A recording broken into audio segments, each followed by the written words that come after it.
Hello everyone, this is part 7 of class 9th NCERT History Chapter 2 Socialism in Europe and the Russian Revolution। तो इससे पहले का chapter हम इससे पहले वाले पार्ट्स में कराए हैं पार्ट 1 to 6 में। अब हम करने जा रहे हैं part 7 making a socialist society. तो सिविल वॉर के टाइम ना बोल्शेविक्स ने इंडस्ट्रीज और बैंक्स को नेशनलाइज कर दिया था और साथ ही साथ पीजेंट्स को भी जो लैंड उन्होंने सोशलाइज कर दी थी ना बोल्शेविक्स ने, उस पर कल्टीवेशन के लिए अलाउ कर दिया था।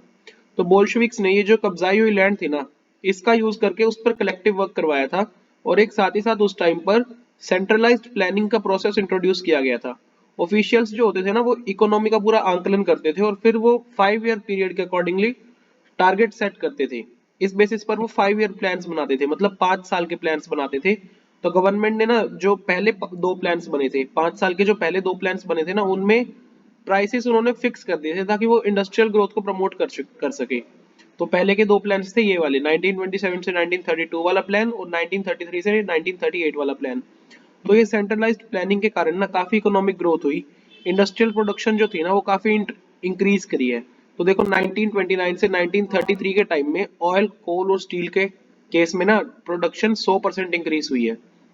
तो नई फैक्ट्री सिटीज भी आने लग गई थे इसी के कारण। तो ये नई फैक्ट्री सिटीज आने लग गई तो रैपिड कंस्ट्रक्शन भी होने लग गई थी। तो ये रैपिड कंस्ट्रक्शन के कारण ना पुअर वर्किंग कंडीशंस होने लग गई थी, मतलब वर्किंग कंडीशंस लोगों की खराब होती जा रही थी। जैसे एग्जांपल देखो, ये जो एक शहर था मैग्निटोगोर्स्क का, इसमें कंस्ट्रक्शन, स्टील प्लांट की कंस्ट्रक्शन इतनी जल्दी हो गई, मतलब 3 साल में पूरा एक स्टील प्लांट कंस्ट्रक्ट कर दिया।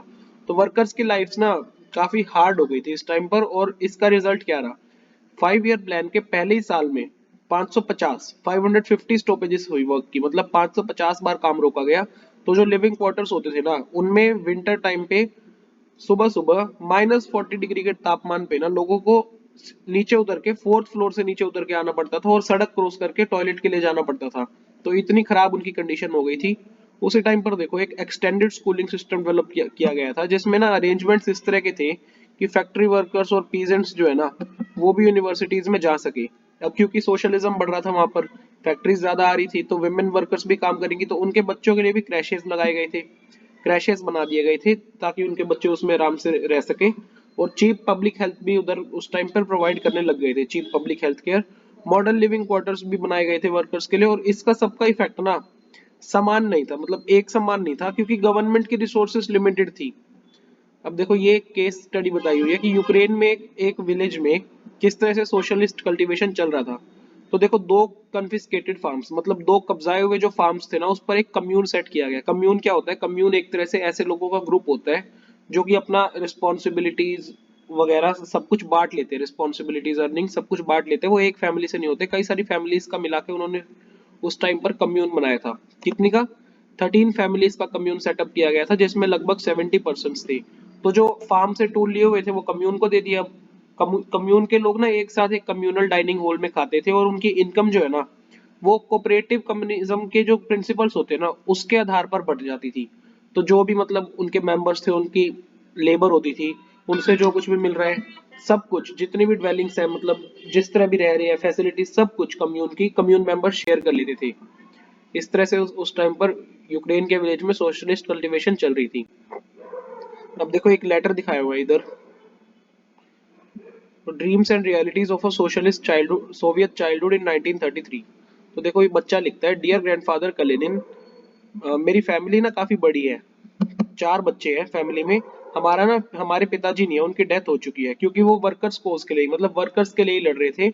और उनकी जो मदर है वो बीमार है, वो शी इज एलिंग, वो बीमार है। तो जो बच्चा है ना, I want to study very much, बच्चा जो है वो काफी ज्यादा पढ़ना चाहता है, लेकिन वो स्कूल नहीं जा सकता। उसके पास कुछ पुराने जूते हैं, लेकिन वो फट चुके हैं और कोई उनको ठीक नहीं कर सकता। जो उसकी मदर है वो सिक है, और हमारे पास कोई मनी और ब्रेड नहीं है, लेकिन फिर भी वो बहुत ज्यादा पढ़ना चाहता है। तो उसके पास सिर्फ पढ़ने का ही काम है, ऐसा ही उसको देखो पढ़ना चाहिए, उसको खूब ज्यादा पढ़ना चाहिए, ऐसा उसको बताया व्लादिमीर इलिच लेनिन ने। लेकिन फिर भी देखो बच्चे को जो है ना स्कूल जाना रोकना पड़ा, क्योंकि उनके पास कोई रिलेटिव नहीं है और ना ही उनकी कोई हेल्प करता है। तो इसीलिए उसको फैक्ट्री पर जाके काम करना पड़ता है ताकि उसकी फैमिली स्टार्व ना करे, उनको खाना मिल जाए। तो डियर ग्रैंडफादर, जो कलिनिन है इधर, तो वो बताते हैं उसको कि मैं सिर्फ 13 साल का हूँ और मेरे कोई भी बैड रिपोर्ट्स नहीं है, मैं 5th क्लास में हूँ। तो ये एक तरह से लेटर जो है 1933 में जो लिखा गया था कालिनिन को, ये उस टाइम की सोवियत में चाइल्डहुड कैसा होता था ना कभी कभार, उसके बारे में बताता है। तो चैप्टर के आगे का हिस्सा हम नेक्स्ट पार्ट में करेंगे। Thank you.